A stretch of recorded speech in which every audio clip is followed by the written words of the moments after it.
Assalamualaikum. Bagaimana kabar kalian hari ini? Semoga senantiasa diberi kemudahan oleh Allah ya. Amin. Hari ini kita akan belajar tentang kisah kelahiran Nabi Muhammad. Yuk kita simak kisahnya. Anak-anak, pada saat itu kota Mekah banyak dikunjungi para peziarah. Demikian pula para pedagang datang dari berbagai penjuru. Keadaan yang seperti itu membuat iri Raja Abraha yang akhirnya dia datang dengan pasukannya ke kota Mekah dengan tujuan ingin menghancurkan Ka'bah. Tetapi Allah menggagalkannya dengan mengirim burung ababil yang membawa batu-batu panas dari neraka, yang akhirnya pasukan Raja Abraha binasa seperti daun-daun yang dimakan ulat.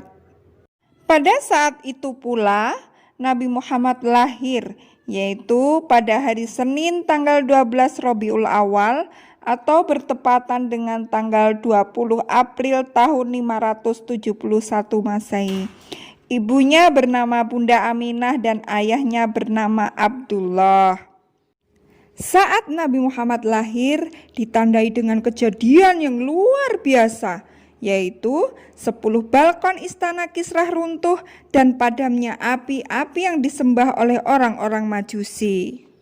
Nah, setelah kakek Nabi Muhammad mendengar cucunya lahir, beliau langsung bergegas menuju rumah Bunda Aminah, kemudian membawa cucunya ke Ka'bah, lalu memberi nama dengan Muhammad yang artinya terpuji.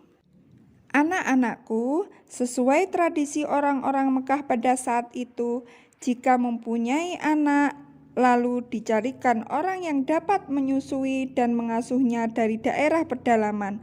Mereka mencari orang yang mempunyai keturunan baik agar berpengaruh pula pada bayinya.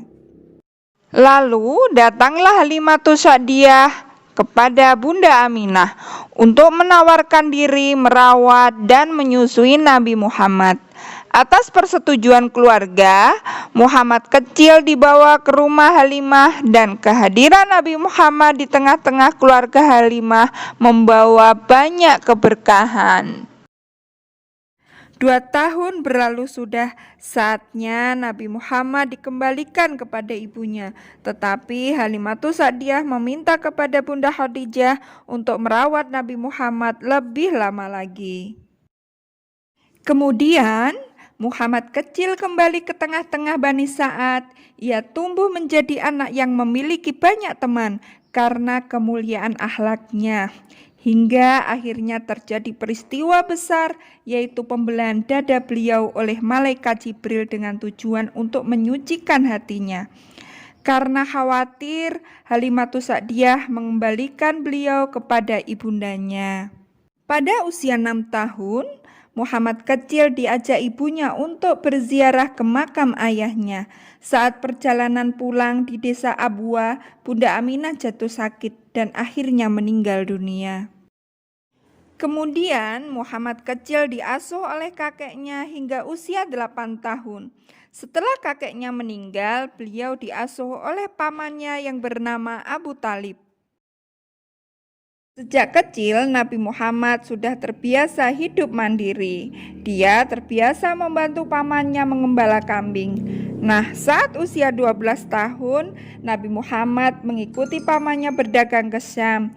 Saat dalam perjalanan, rombongan kafilah dagang Abu Thalib bertemu dengan seorang pendeta yang bernama Bahira, yang menyampaikan kelak keponakannya itu akan menjadi orang yang memiliki kedudukan yang mulia.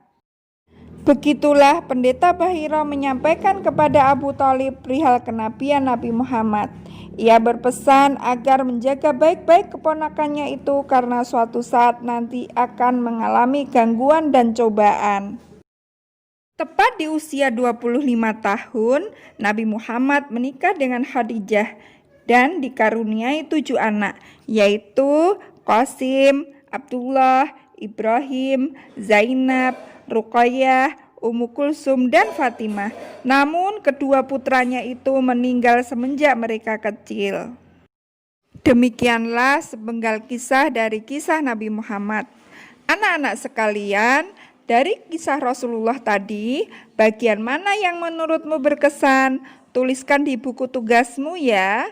Sekian dulu belajar kita hari ini. Pada pertemuan selanjutnya, kita akan belajar tentang keteladanan Nabi Muhammad. Wassalamualaikum warahmatullahi wabarakatuh.